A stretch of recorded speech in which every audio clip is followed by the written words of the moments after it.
Good afternoon and welcome to Berwick Mitsubishi. My name's Mark and I'm going to take you for a walk around our 2009 Mitsubishi Grandis VRX 7-seater. Starting around the front of the car, we noticed just a couple of minor little touch-ups where there have been a couple of stone chips on the bonnet. Coming around down to the right-hand side, factory 7-inch alloy wheels with near-new tyres on them. Looking at the Juco running down the side of the car in very good condition. Few minor cosmetic blemishes, which you'd expect for its age. Around to the tailgate section of the car, you'll notice does have factory reverse sensors, being the VRX. Windows are tinted as well, as you can probably notice from the images of the car. Coming down the left-hand side of the car, the Juco on this side of the car actually presents really well. Very notable that the alloy wheels on the car, an extremely minor blemish on the rear one and not a mark on the front alloy, so really good to see that they've been maintained and not any gutter rash on the left hand side at all. Just moving under the bonnet of the Grandis now, we'll just run through a few things briefly. Just 2.4 litre motor, which will give you 121 kilowatts of power. At the same time, it actually, from an economy point of view, 10.2 litres per 100 kilometres combined. So coupling that with a 65 litre fuel tank, you'd expect in the mid 600s per tank of fuel, just standard unleaded petrol. So yeah, really economical car. Moving into the tailgate now. When we open up the tailgate of the 7-seater, a bit of flexibility in the Grandis. As you can see on this right hand side here, I've got one of the third row seats folded up, headrest in place there. In the event that you're not actually using this third row, really simple process for creating a lot more storage room. Basically, I've got this left-hand side ready to go. It's a simple matter of removing the headrest from the seat. We drop this actual base of the seat down, and then by the release here, you just pull that release there, flip over the seat, and you've created yourself a massive storage space there. Another really good feature in the Grandis, which is a little bit similar to the Outlander, although the Grandis has a bit more flexibility, is the movement of your second row seats.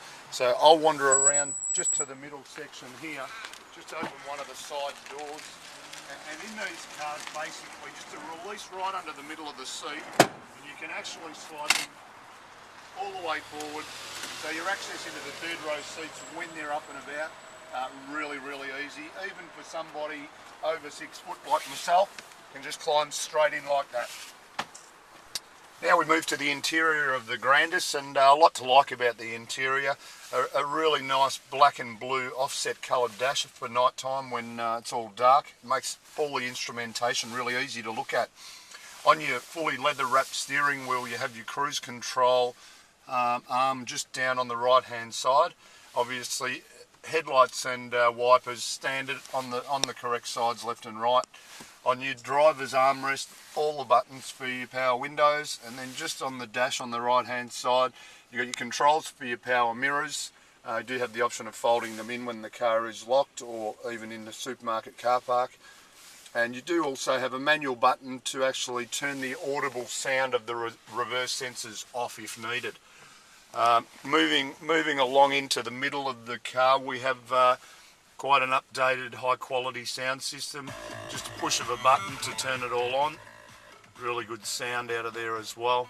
CD player up the top there. Into the middle section here, climate control air conditioning, so we're setting our heat or cooling to exactly what temperature we want.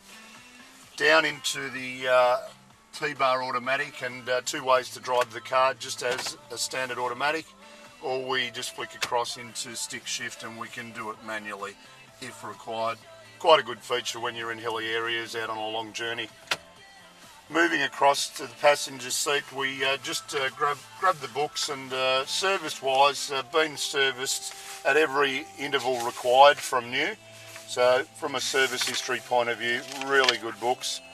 And our service department have done the current intermediate service when they did prepare the vehicle to come onto the lot.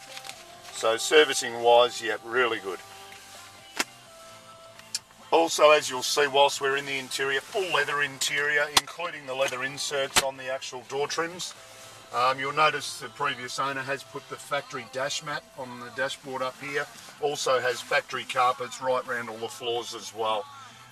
Interior of this car is actually a real credit to the previous owner. It's in stunning order. And just moving into the back, we're sitting in the second row seats now, and one thing to notice, your air conditioning actually, it runs from the front second row even through to the third row seats.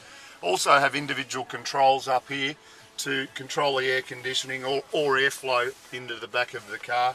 One other feature for little Johnny, if he's sitting in the back seat, you've got your little lunch trays, so if you want to keep the kids quiet, pop a bag of lollies there and they'll be quite happy. Thanks very much for taking the time to have a look at the video of the Grandis. Hope it gives you a really good idea of the quality of the car, both condition-wise and mechanically. Really nice car. Safety for the family. It's got the flexibility with the kids. If you have any further questions, feel free to give us a call, 9907 0555. Thanks again and have a great day.